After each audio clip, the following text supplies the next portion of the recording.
7월 4일 월요일 매일 쌓아간 위대함. 중국 명나라 시절 만리장성 동쪽 끝에 마지막 관문인 산해관에 달 편에게 글씨를 쓸 명필을 구한다는 소식이 퍼졌습니다. 그동안 단 한 번도 외적이 침입하지 못해 천하제일관이라 불린 산해관의 편의 글씨가 희미해졌기 때문입니다. 황제인 신종이 특별히 내린 명령이었기에 중국 각지에 내로라 하는 서예가들은 모두 산해관에 모였습니다. 유명세가 아닌 오로지 손수 써낸 글씨만으로 평가하여 마침내 한 명의 서예가가 뽑혔는데, 놀랍게도 그 사람은 산해관 옆 객잔에서 일하는 심부름꾼이었습니다. 관료들은 도저히 믿을 수가 없어 눈앞에서 글씨를 써보라고 했고, 남자는 붓도 들지 않고 옆에 있는 걸레에 먹을 적셔 단숨에 편에게 쓰인 천하제일관과 똑같은 글자를 써냈습니다. 도대체 어디서 서예를 공부했는지 한 관료가 묻자 남자는 이렇게 대답했습니다. 저는 이곳에서만 30년을 일했습니다. 일을 하며 저 글씨가 보일 때마다 재미삼아 손가락으로 행주로 따라 그리다 보니 어느 순간 저 글씨만큼은 똑같이 그릴 수 있게 됐습니다. 하루에 단 한 말씀이라도 삶 속에 실천을 하다 보면 조금씩이라도 예수님을 닮아가게 됩니다. 하루에 말씀 한 절씩이라도 실천해 예수님의 발자취를 최선을 다해 따라가십시오. 오늘의 말씀, 육체에 연다는 약간의 유익이 있으나 경건은 범사에 유익하니 금생과 내생의 약속이 있느니라. 디모데전서 4장 8절. 오늘의 찬송 201장 참 사람 되신 말씀. 오늘의 만나. 아무리 힘들어도 주님을 닮아가는 일을 포기하지 마세요. 아침에 묵상한 말씀을 하루 동안 반드시 실천해 봅시다.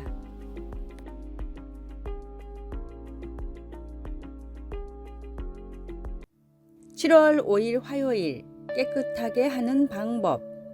싱크대에서 두 어린아이가 손을 씻으며 생일 축하합니다 노래를 2번씩 명랑하게 부르고 있습니다. 아이들 엄마가 병균을 씻어내려면 그만큼 씻어야 해 라고 말했기 때문입니다. 여러 가지 것들을 깨끗이 유지하는 것은 귀찮은 일일 수도 있습니다. 하지만 죄를 씻어 없애는 것은 집중하여 하나님께로 돌이키는 과정을 따르는 것을 의미합니다. 야고보는 로마 제국에 흩어져 있는 신자들에게 그들의 초점을 하나님께로 다시 돌리라고 권고했습니다. 언쟁과 싸움에 휩싸여 자신들의 우월의식이나 소유, 세상의 쾌락, 돈과 명예를 위해 다툼으로써 그들은 하나님과 적이 되어 버렸던 것입니다. 그래서 야고보는 이렇게 경고했습니다. 그런즉 너희는 하나님께 복종할지어다. 마귀를 대적하라. 그리하면 너희를 피하리라. 죄인들아 손을 깨끗이 하라. 두 마음을 품은 자들아 마음을 성결하게 하라. 그러면 어떻게 그렇게 할 수 있을까요? 하나님을 가까이 하라. 그리하면 너희를 가까이 하시리라. 이 말씀은 삶에서 더러운 죄를 씻어 없애기 위해 왜 하나님께로 돌아가야 하는지 설명해주는 살균제와 같은 말씀입니다. 그러고 나서 야고보는 청결하게 씻는 방법을 더 자세히 설명하고 있습니다. 슬퍼하며 애통하며 울지어다. 너희 웃음을 애통으로, 너희 즐거움을 근심으로 바꿀지어다. 주 앞에서 낮추라. 그리하면 주께서 너희를 높이시리라. 우리의 죄를 다루는 것은 겸손한 일입니다. 하지만 신실하신 하나님은 우리의 죄 씻는 행위를 하나님을 예배하는 것으로 바꾸어 주십니다. 말씀, 죄인들아 손을 깨끗이 하라. 마음을 성결하게 하라. 야고보서 4장 4절에서 10절. 찬송 348장 마귀들과 싸울지라. 기도, 사랑하는 주님, 죄를 씻으시는 주님의 방법으로 저를 주님께로 돌아서게 하시니 감사합니다. 주님께 돌아설 때 제 두 손을 씻고 제 마음을 성결하게 해 주소서. 아멘.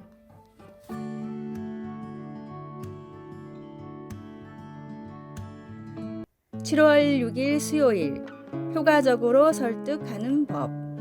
협상 전문가인 뉴욕 주립대학교의 딘 프리트 교수는 자신의 저서에서 이런 말을 했습니다. 로마 제국은 기독교인들의 신앙을 포기하게 만들려고 콜로세움에 가두고 사자로 협박했습니다. 그러나 대부분의 기독교인들은 최후까지 찬송을 부르며 굴하지 않았습니다. 사람을 죽이겠다고 협박을 하는 것은 결코 현명한 설득의 자세가 아닙니다. 외국의 한 단열재 시공업체가 간단한 공사로 에너지 효율을 몇 배나 높일 수 있는 기술을 개발해 집집마다 찾아다녔습니다. 획기적인 기술이었지만 찾아간 가정의 15%만이 공사를 하겠다고 했습니다. 안 되겠다 싶었던 시공업체는 전문가에게 컨설팅을 받았는데 그 다음부터는 농구공을 들고 다니면서 이렇게 설명했습니다. 지금 이 집의 모든 창문이 닫혀 있지만 사실 새고 있는 에너지를 모두 합치면 창문에 농구공만한 구멍이 나 있습니다. 단지 설명의 방법만 바꿨을 뿐인데 성공률은 무려 61%로 4배나 높아졌습니다. 어거스틴은 남을 설득하기 위해선 먼저 내가 좋게 변해야 한다고 말했습니다. 복음을 전하고 전도의 가장 좋은 방법은 충만한 은혜로 변화된 나의 삶을 보여주는 것입니다. 나날이 예수님을 닮아가는 큰 복을 달라고 간절히 기도하십시오. 오늘의 말씀, 좋은 것으로 내 소원을 만족하게 하사 내 청춘을 독수리같이 새롭게 하시는 도다. 시편 103편 5절. 오늘의 찬송 425장 주님의 뜻을 이루소서. 오늘의 만나 생명력이 있는 말씀으로 날마다 새롭게 변화시켜 주소서. 복음을 위해 더 좋은 모습으로 변화를 시도합시다.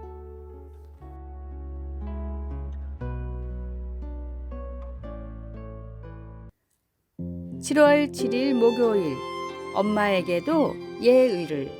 엄마와 사이 좋을 필요가 없다는 말을 엄마와 관계가 나쁜 상태여도 괜찮다고 1차원적으로 이해하면 안 됩니다. 이것은 엄마를 전지전능한 신으로 여기지 마라는 의미이자 엄마에게도 예의를 지키라는 주문입니다. 얼마 전 대학 후배와 이런 대화를 주고받은 적이 있습니다. 밖에 있는데 엄마가 자꾸만 전화를 해요. 내가 집에 들어갈 시간이 지났으니까 그런 게 아닐까? 알아서 들어갈 건데 왜 연락을 해요? 엄마는 무작정 기다려도 되는 사람이 아니야. 부모에게도 예의를 지켜야 하지 않을까?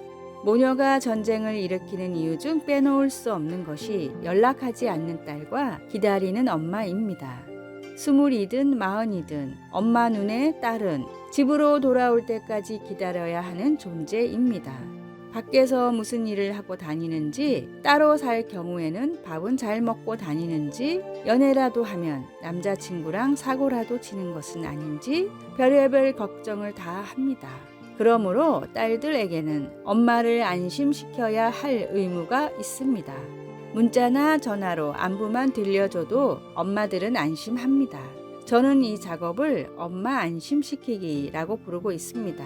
엄마에게 직접 이야기하기가 쑥스럽다면 문자나 메신저로 다음과 같은 짧은 메시지라도 남겨야 합니다.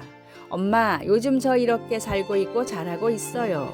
못 믿어온 딸에서 한시름 놓은 딸로 신분 상승이 이루어지는 것을 체감할 수 있을 것입니다. 말씀. 또 아비들아, 너희 자녀를 노엽게 하지 말고 오직 주의 교훈과 훈계로 양육하라. 에베소서 6장 4절. 찬송 559장. 사철의 봄바람 불어있고. 기도. 부모가 자식을 옳게 가르치듯이 하나님께서 우리를 올바른 길로 인도하려고 가르치셨다는 사실을 마음속에 새겨두게 하소서. 아멘.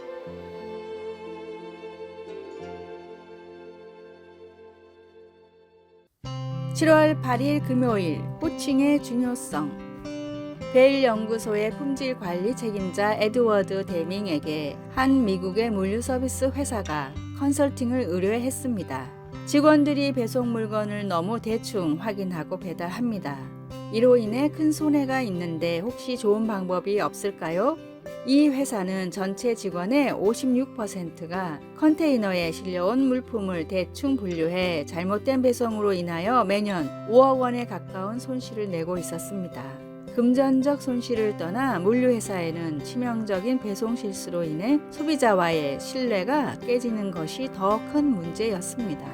복잡해 보이는 문제였지만 에드워드는 회사 담당자에게 해결책을 단 한마디로 말했습니다. 오늘부터 배송 기사들을 물품 분류 전문가라고 부르세요. 그런데 이 어이없는 해결책이 정말로 효과가 있었습니다. 배송 기사들을 물품 분류 전문가라고 이름을 바꾸자 한 달 만에 56%의 실수가 10%로 급감했습니다. 말에는 사람의 생각과 행동을 바꾸는 즉각적인 힘이 있습니다. 나를 어두운 세상에 빛을 비출 복음의 등대로, 복음이 필요한 전도 대상자들을 VIP로, 함께 동역하고 헌신하는 성도들을 하나님이 붙여주신 가장 귀한 동역자로 생각하고 좋은 명칭으로 불러보시기 바랍니다. 오늘의 말씀, 너희는 그렇지 않을지니 너희 중에 큰 자는 젊은 자와 같고 다스리는 자는 섬기는 자와 같을지니라. 누가복음 22장 26절. 오늘의 찬송 92장 위에 계신 나의 친구. 오늘의 만나, 상대를 나보다 낮게 여기는 겸손의 마음을 주소서.